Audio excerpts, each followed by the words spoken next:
Dito sa Papa Dudut Stories, ikaw ay hindi nag-iisa.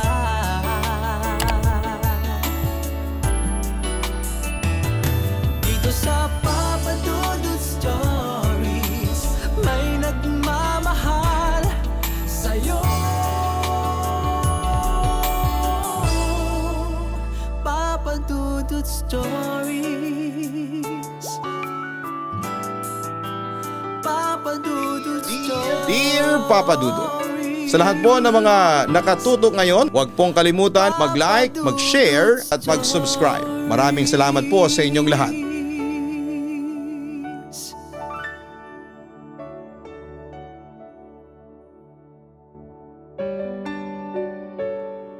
Hindi lahat ng ating nakakasama ay may tuturing nating kaibigan. May mga pagkakataon kasi na sila pa yung nagdadala ng problema at kapahamakan sa ating buhay at sa huli ay siyang masasabi nating taong sana'y hinding-hindi mo na gusto pang makasama kahit kailan. Dear Papa Dudut, itago niyo na lamang po ako sa pangalang Liza, 32 years old at kasalukuyang nakastay sa Makati. Working po ako as an office staff for almost 8 years and naninirahan sa isang boarding house. Libangan na naming magkakasama dito na makinig sa inyong programa. Banding na din kasi namin since mga mahihilig kami sa mga kwentong love story at katatakutan.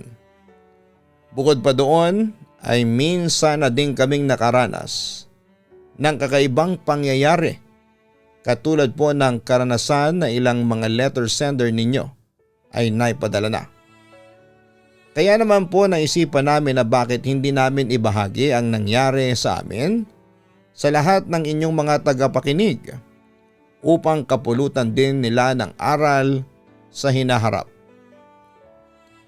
Nagsimula po ang lahat ng ito nang minsang magkaroon ako ng prom-ding housemate. Sa boarding house po kasi na tinutuluyan namin ay 2 tao ang maaaring magstay sa isang kwarto. Nagkataon po na noong nagrent ako dito ay may isa pang bakanting space sa isa sa mga kwarto. Dito ko na po nakilala si Sheila, hindi niya tunay na pangalan. Tahimik lang na tao ang aking kasama. Pero masasabi kong mabait naman siya. Literal na prom-day ang itsura niya. Madalas na mahabang palda ang suot, may eyeglasses na malaki at lagi nakapusod ang buhok. Ngingiti-ngiti lang as batian ay okay na sa amin. Hindi naman po kasi ako madaldal na tao and I prefer na hindi rin ganong kaingay ang kasama ko. Bagaman at tahimik lang siya, ramdam ko naman na welcome ako sa space na yon and hindi kami magkakailangan. Siyang may tuturing kung una kong naging kasundo noong bago pa lamang ako sa boarding house. Ganon pa man, pinagtatakpan ko lang ang madalas na mga pasimpleng tingin sa amin ng ibang mga kasama namin sa bahay na yon.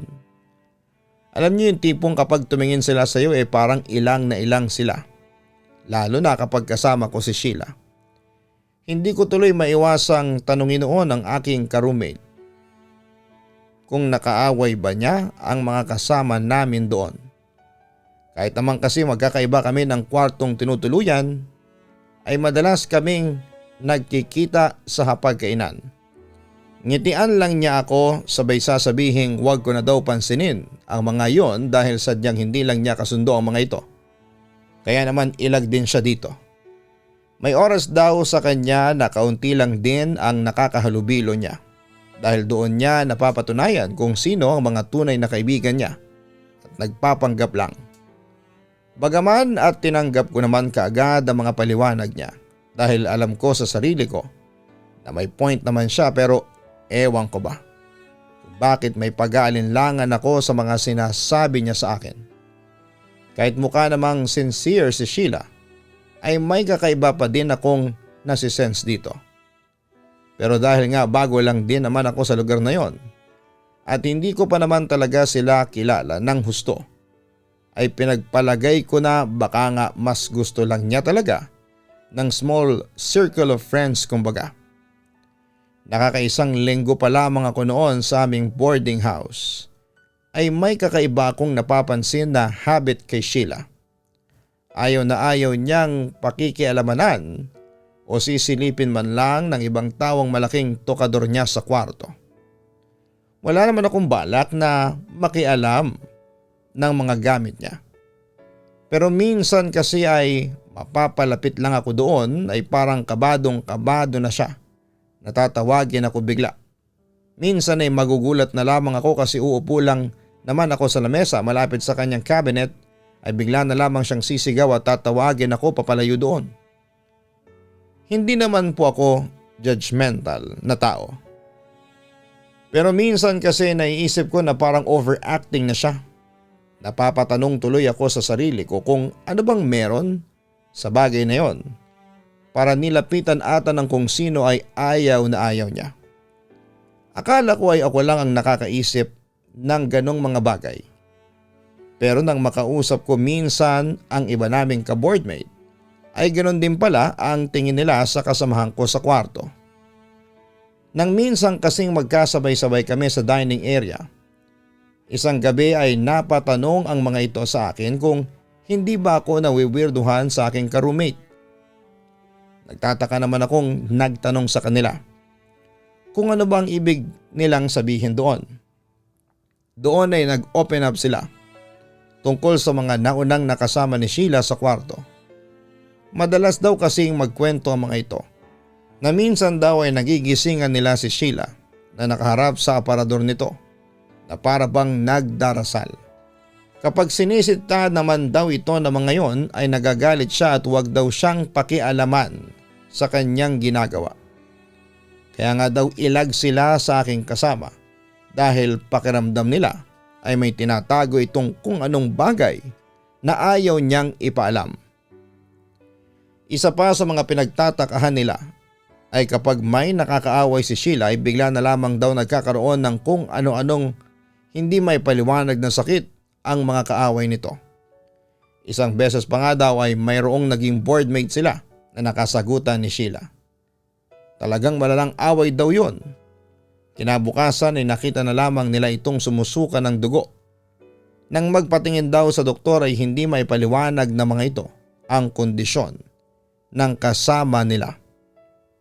Hanggang sa magpasya na lamang itong umalis, nawala na rin naman sila ng balita sa dati nilang kasama dito.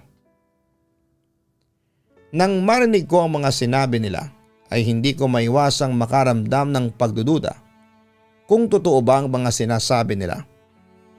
Baka mamaya kasi ay ginagawa lamang nila ito upang siraan si Sheila sa akin. Oo nga at weird siya in a way, pero mukhang sobra naman ang kinikwento nila. Ang naging dating kasi nito sa akin ay pinapalabas nila na si Sheila ang may kagagawan kung bakit biglang nagkakasakit ang mga nakakaaway nito. Napaka-imposible naman yata dahil paano naman ito gagawin ng aking kasama sa kwarto? Ano yun, may baon siyang virus na ipinapasa niya sa mga kaaway niya? Hindi naman na bago sa ganitong mga lugar ang mga chismis at siraan. Kaya hindi ko masyadong iniisip ang kanilang mga sinasabi. Dahil baka paninira lamang ito kay Sheila upang maisipan ko na lumayo dito. Hindi naman naging mahirap para sa akin na makisama kay Sheila.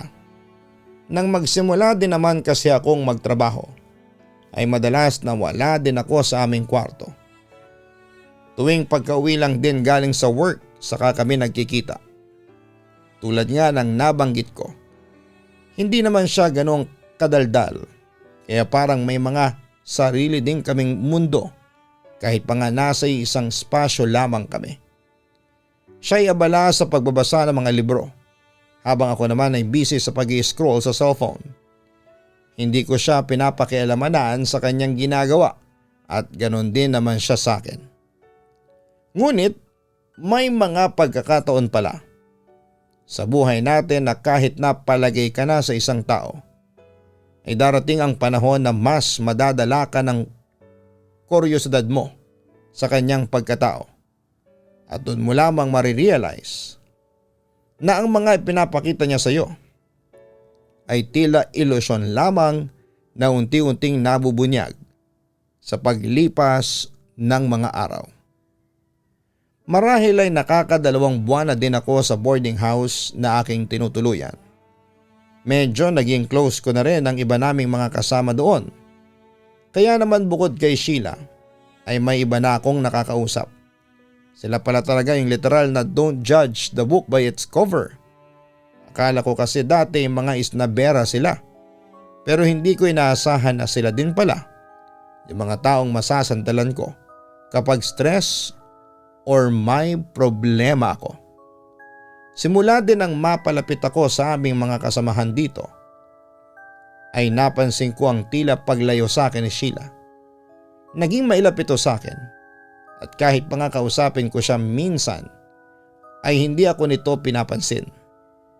Hindi ko tuloy alam kung maiinis ba ako sa kanya dahil sa pakikitungo niya sa akin o ano. Kalaunan ay napagpasyahan ko na lamang na hindi siya bigyan ng pansin. Kasi kung ayaw niya na akong makausap, ano pa bang magagawa ko? Hindi ko naman kasi ugali ang ipagpilitan ng sarili ko sa mga taong ayaw sa akin. Ni hindi ko nga alam kung bakit parang galit siya eh. Wala naman akong ginagawa sa kanya. Hanggang isang gabi ay nakauwi ako galing sa trabaho. Ay naabutan ko si Sheila at ang isa naming boardmate na nagsisigawan. Mukhang may nawawala kasing gamit ang boardmate namin at pinagbintangang niyang kinuha ito ng aking kasama sa kwarto. Ipinagpipilitan naman ni Sheila na wala siyang alam sa sinasabing ito ng aming kasama at ano naman daw ba ang gagawin niya sa gamit nito. Dito ay natawa ang aming kasama at sarcastic na sinabi kay Sheila na ewan ko sayo. Baka gagamitin mo sa ritual mo. Hindi ba mangkukulam ka? Nakita ko papadudot na namula ng husto ang mukha ni Sheila ng mga oras na yon. Hindi ko alam kung bakit pero parang kinabahan ako na biglang tumalim ang tingin niya sa aming kasamahan. Ngumiti si Sheila sabay sabi sa aming kasamahan na kung gusto niyang kulamin ito ay di sana ay wala na ito dito at nakabulagta na kung saang lupalop ng lugar na yon. Kinilabutan ako sa sinabi niya ni Sheila papadudot. Parang may laman kasi ang mga may kabuluhan niyang mga binitawang salita. Tila may katotohanan ang bawat bigkas niya nito at sinasabi niyang kung gugustuhin niya ay kayang-kaya niyang kitlin ang buhay ng aming kasama. Nang marinig naman ito ng aming ibang mga kasamahan ay pinatahimik na nila ang kaaway ni Sheila. Marahil ay kagaya ko ay nakaramdam din sila ng kilabot sa sinabing yon ng roommate ko. Tinalikuran na lamang nila si Sheila na ng mga panahong yon ay kitang-kita ko na nanginginig. Dahil nag-aalala din naman ako sa kalagayan niya ay nilapitan ko siya at tinanong kung ayos lamang ba siya. Wala akong nakuhang tugon mula dito dahil bigla na lamang akong nitong tinalikuran. Napahilot na lamang ako sa aking ulo dahil hindi ko alam kung maiinis ba ako dito o maaawa dahil sa mga nangyari. Nang gabing yon ay hindi ko nakita si Sheila sa aming kwarto matapos kong maglinis. Inisip ko na baka nagpapalamig lamang ito ng kanyang ulo kaya naman natulog na din ako at hindi na ito hinintay pa. Nasa kasarapan na ako ng tulog nang may marinig akong bumubulong sa kwarto. Kahit antok pa ako ay hindi ko na napigilan ng sarili ko na ma-curious kung ano ang naririnig kong yon. Medyo kabado pa nga ako dahil baka may nakapasok dito. Pupungas-pungas pa ang aking mga mata na inilibot ko sa kwarto hanggang sa mapadako ito sa bandang cabinet ni Sheila. Parang gustong lumabas ng puso ko sa aking dibdib sa sobrang gulat ng matunghayang ko doon. Ang nakaitim na itim na damit na si Sheila habang nililiwanagan ng kandila na nasa loob yata ng kanyang cabinet. May suot din itong belong itim na nakatabing sa kanyang mukha. Nakaharap ito sa kanyang aparador at doon ay parang nagdarasal. Napahinga naman ako ng malalim nang malaman na siya lamang pala ang naroroon. Akala ko'y kung anong elemento na ang nasa loob ng aming kwarto kaya grabe ang kaba ko. Tatawagin ko sana ang pansin nito at tatanungin kung ano ang ginagawa niya nang mapansin kong may kinuha itong isang manika mula sa loob ng cabinet. Itinaas baba niya ito habang may ipinagdarasal na kung anong hindi ko naman maintindihan. Mukhang seryoso ito kaya naman hindi ko na ito inistorbo at pinanood na lamang sa kanyang ginagawa. Nang matapos itong magdasal ay nilagay nito ang manikang tela na hawak niya sa loob ng cabinet bago hinipan ang ilaw ng kandila at sinarado ito. Hindi siguro niya napansin na gising ako dahil dumiretso lamang ito sa kanyang kama at doon na nahiga na para bang walang nangyari. Nang masigurado ko na natutulog na siya ay napatingin muli ako sa cabinet na kanina'y kinakatayuan niya.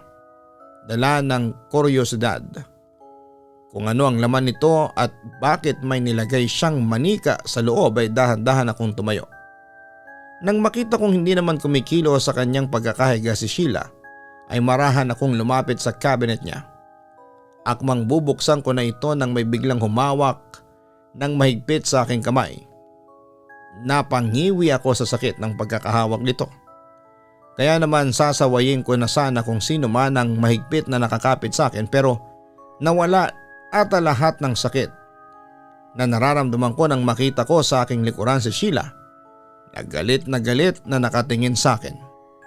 Namutla din ako dahil nahuli ako nito sa aking pagtatangka na buksan ang kanyang pinakaiingatang cabinet. Kakaibang mga tingin sa akin na yon ni Sheila kumpara sa normal na mga titig niya. Parang glassy ang mata nito at medyo mas dark ang kulay ng mga ito. Pagalit ako nitong tinanong kung ano ang ginagawa ko doon at kung bala ko bang pakialamanan ang mga gamit niya sa loob ng cabinet. Nainis na rin ako sa paraan ng pagtrato niya sa akin kaya naman nakapagsinungaling ako at nasabi ko na wala akong balak makialam sa mga gamit ng pangit na katulad niya. Nakita ko naman kung paanong parang nasaktan si Sheila sa aking sinabi. Gusto ko mang bawiin ang mga sinabi ko ay nanaig sa akin ang aking inis ng oras na ito. Kaya naman marahas kong tinanggal ang pagkakahawak niya sa aking mga kamay at bumalik sa aking higaan. Ganon din naman ang ginawa niya. Narinig ko pa ang tila paghikbi ni Sheila pagkabalik niya sa kanyang kama ngunit hindi ko na ito pinansin pa. Hindi na ako nakabalik sa pagtulog matapos ang komprontasyon na yon sa pagitan namin ni Sheila.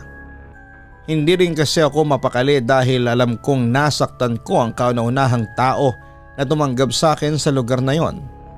Napagpasyahan ko na humingi ng tawad sa kanyang pagising pero nang bumalik ako sa kwarto namin matapos mag-asikaso sa pagpasok sa trabaho ay wala na sa kanyang kinahihigaan si Sheila. Determinado naman ako makahingi ng paumanhin sa aking mga sinabi kaya naman nang gabing yon pagka-uwi ko ay dumiretso ako kaagad sa aming kwarto upang makausap siya. Ngunit wala pa din ito doon. Nang magtanong ako sa iba naming kasama, sinabi lamang ng mga ito na lumabas si Sheila at hindi nila alam kung saan ito nagpunta. Nanlulumo akong bumalik sa aming kwarto at doon ko na lamang siya hihintayin upang makausap. Ngunit nakatulog na lamang ako sa tagal niyang bumalik. Kalagitnaan na ng gabi nang mapabalikwas ako ng bangon dahil sa malakas na sigaw na aking naririnig sa labas ng kwarto. Agad-agad ako lumabas upang tignan kung saan nagmumula ito. Pagbukas ko ng pintuan ay nakita ko ang iba naming mga kasama na nakasilip din. Sabay-sabay kaming nagpunta sa pinagmumula ng ingay at nakita ko ang kasamahan namin na nakaaway ni Sheila noon nung nakaraan na namimilipit na sa sakit. Dali-dali naman ako nagtanong kung ano ang nangyari sa kanya. Ayon sa kanyang kasama sa kwarto ay nagisingan na lamang niya na namimilipit sa sakit ang aming ka-boardmate. Sabi nito ay parang init na init siya na napapaso ng hawakan ko ang kanyang katawan. Ay napakainit nga nito at animoy parang may apoy ito sa kanyang katawan. Sa takot ko na baka kung ano mangyari sa kanya ay tinawag namin siya ng ambulansya upang madala agad sa ospital at mabigyan ng tamang gamot. Nang dumating ang ambulansya ay sinamahan siya ng kanyang kasama sa kwarto.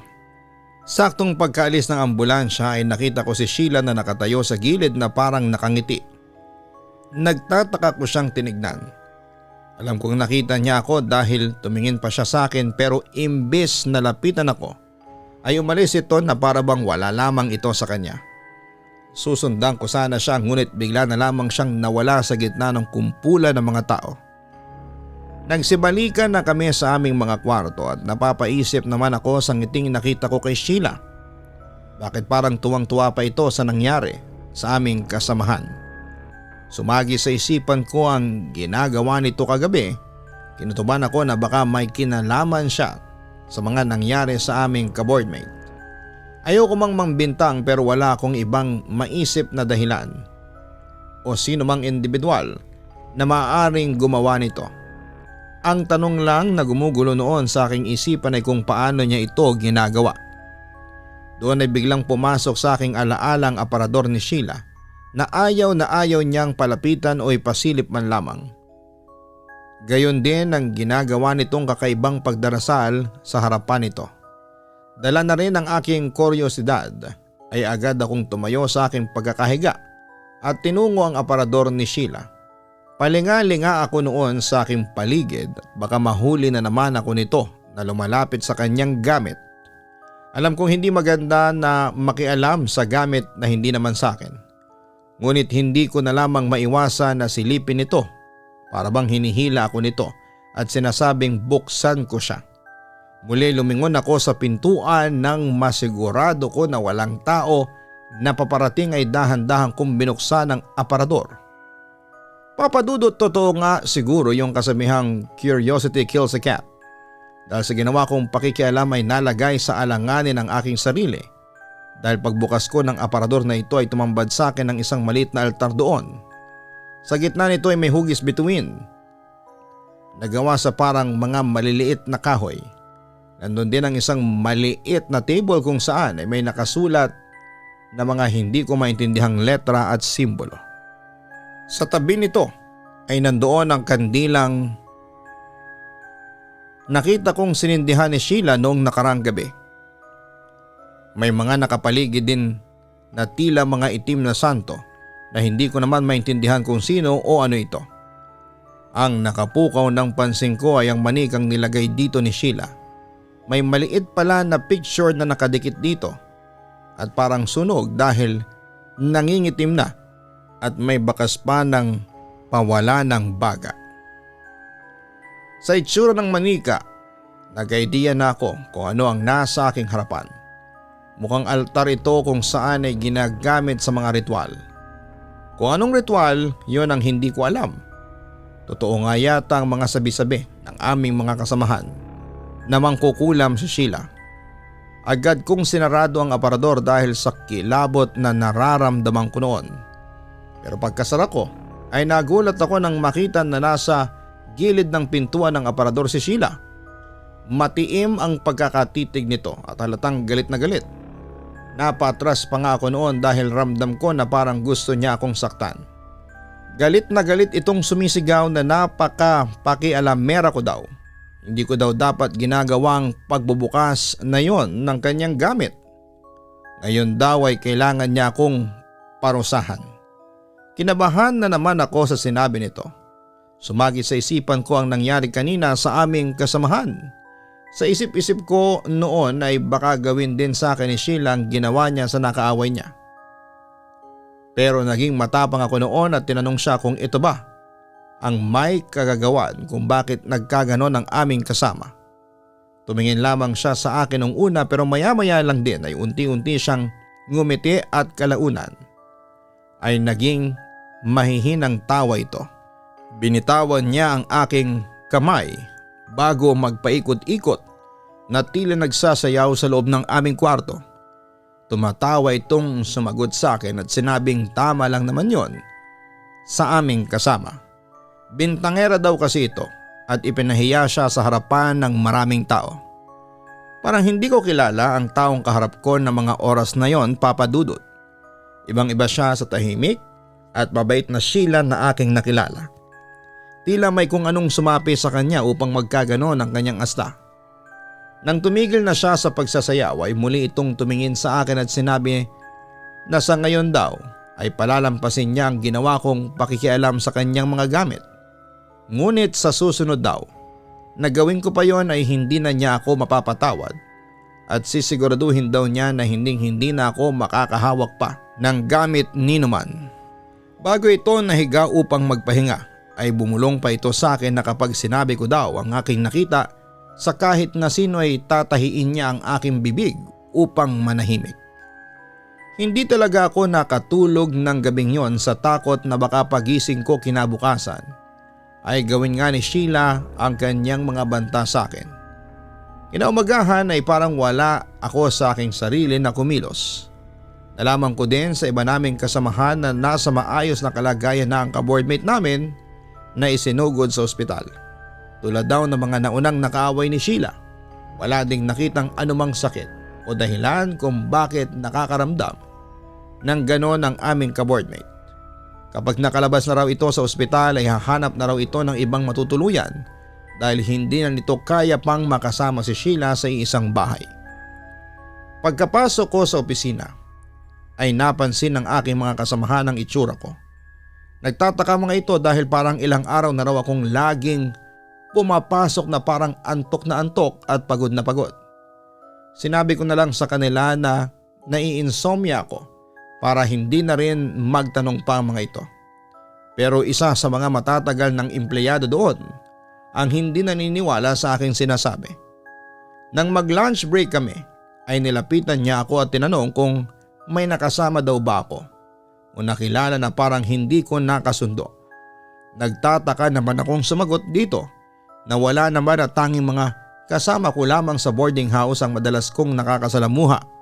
Pabulong nitong sinabi sa akin na may nakikita daw kasi siyang tila itim na aura o anino na laging nakasunod sa akin simula nang pumasok ako ng araw na yon. Kunot-noo akong napatingin sa kanya na para bang nagtatanong kung ano ang ibig nitong sabihin. Dito ay inamin niya sa akin na nakakakita daw siya ng mga bagay at nilalang na hindi madalas makita ng ating mga mata. Bukas daw ang third eye niya at marami siyang alam na mga bagay-bagay ukol sa mga kakaibang nilalang na minsan ay gumagambala sa atin. Base daw sa nakikita niyang nakasunod sa akin ay may taong nais akong sundan o bantayan at hindi daw maganda ang pakay nito sa akin. Dahil sa aking mga narinig ay ikinuwento ko sa kanya ang mga nangyari nitong mga nakarang araw. Puwera na lamang yung part kung saan ay nakita ko yung parang altar sa loob ng cabinet ni Sheila. Naalala ko kasi ang banta nito sa akin na may gagawin itong hindi maganda sa akin kapag ipinagsabi ko ang aking nadiskubre. Tinanong ko naman siya kung paano ko ba mapapaalis ang sinasabi niyang anino na nakasunod sa akin. Hindi naman ako sinagot nito at bigla na lamang tumayo at maya-maya lang din naman ay bumalik ito na may daladalang kwintas na may nakasabit na amber stone. Inabot niya ito sa akin at sinabing isuot ko daw ito lagi at wag na wag kong tatanggalin. Ginagamit daw niya ang mga yon.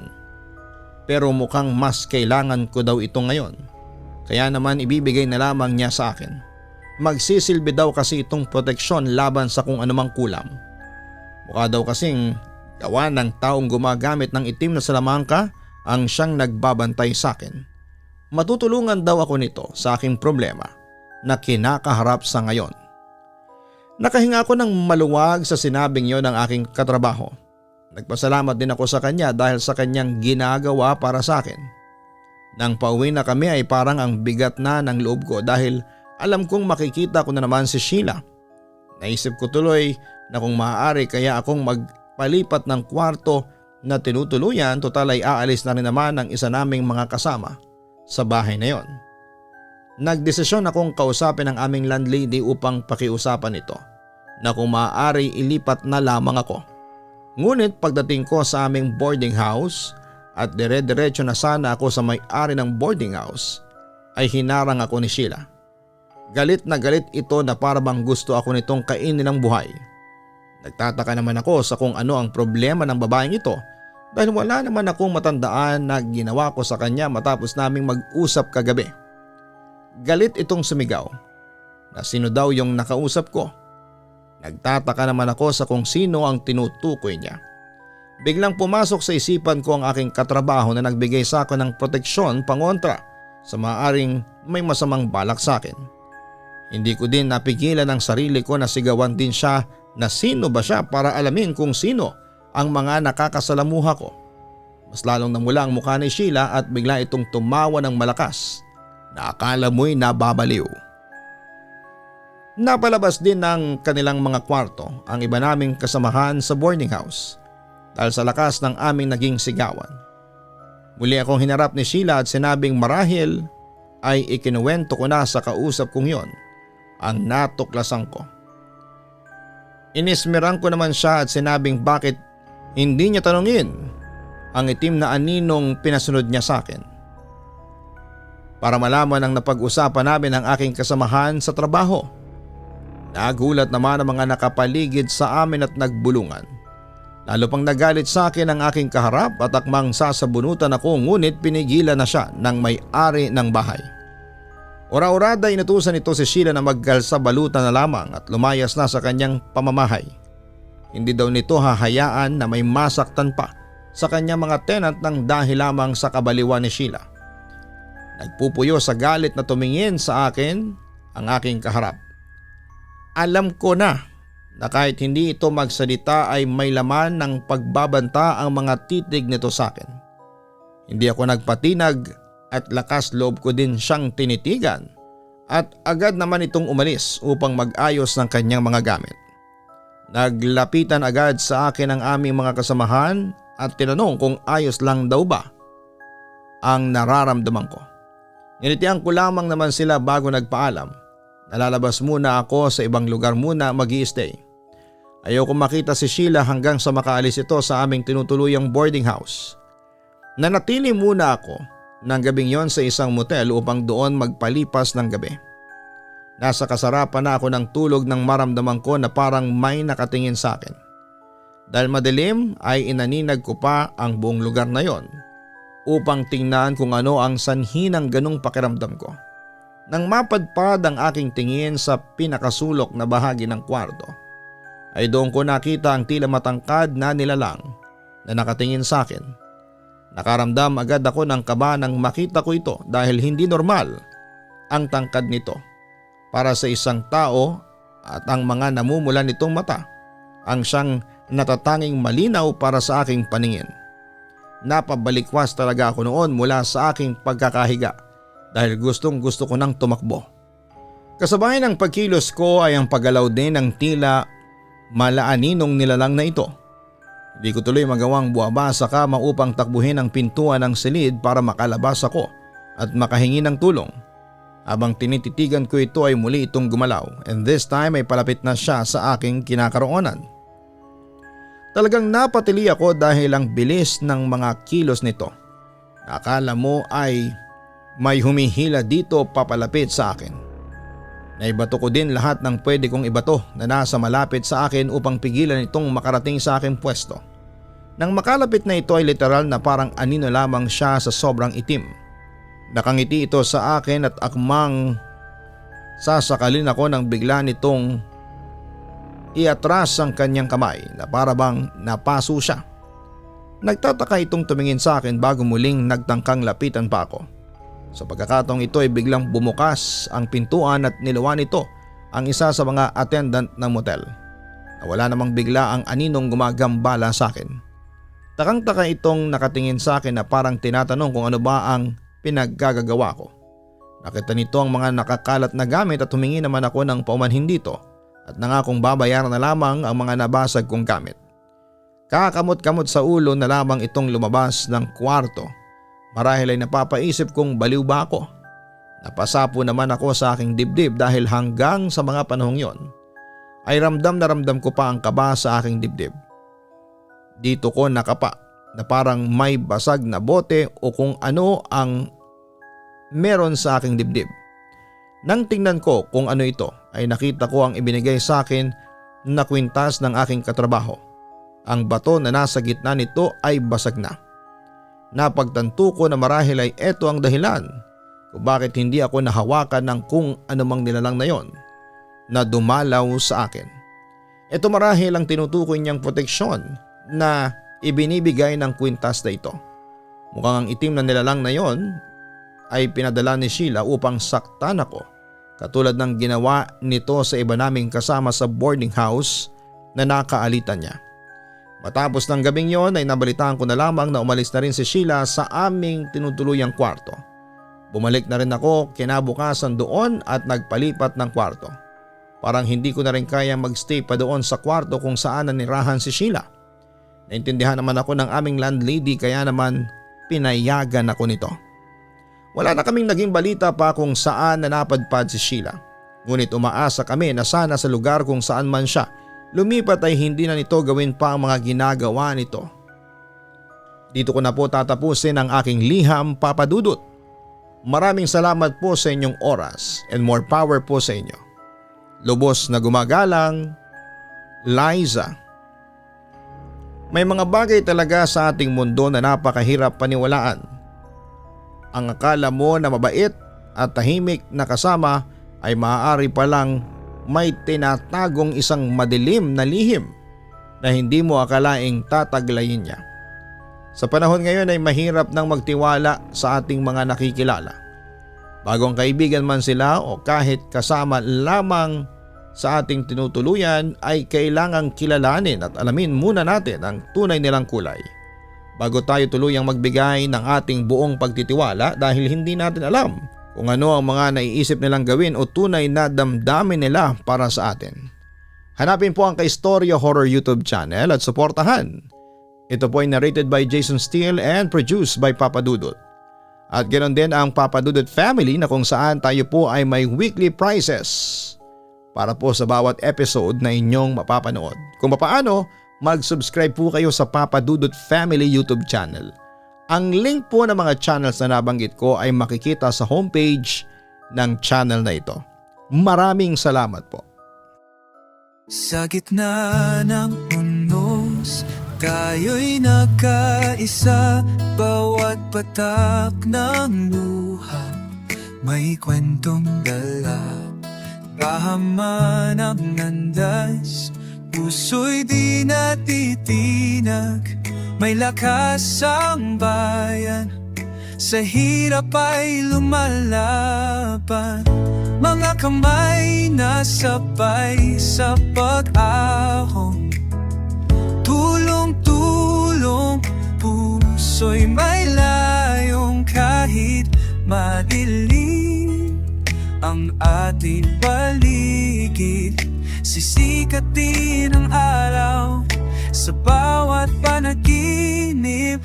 Babangon muli ang Pilipino sa bawat sugat, sa bawat pagsuko. Di sumusuko, may pag-ibig sa puso. Kapit lang kaibigan.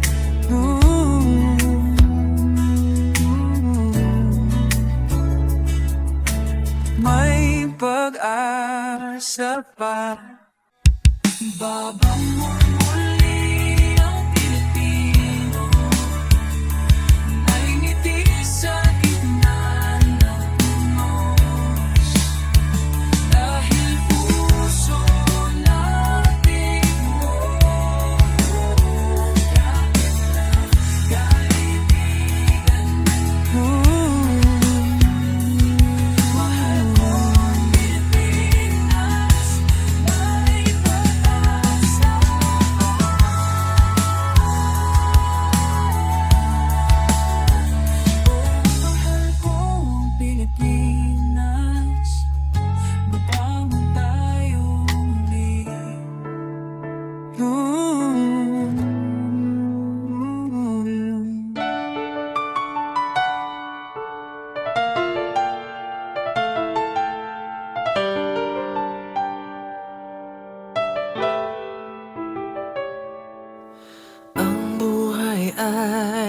mahiwaga, laging may lungkot at saya. Sa Papa Dudut Stories, laging may karamay ka.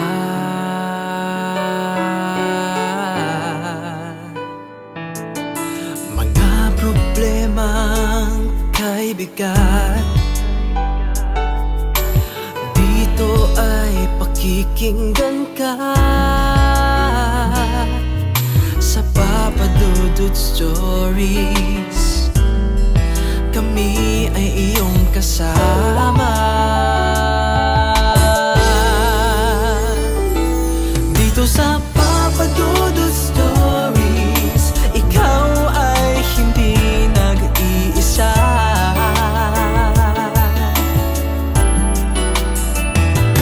Dito sa Papa Dudut Stories, may nagmamahal sa'yo. Papa Dudut Stories, Papa Dudut Stories,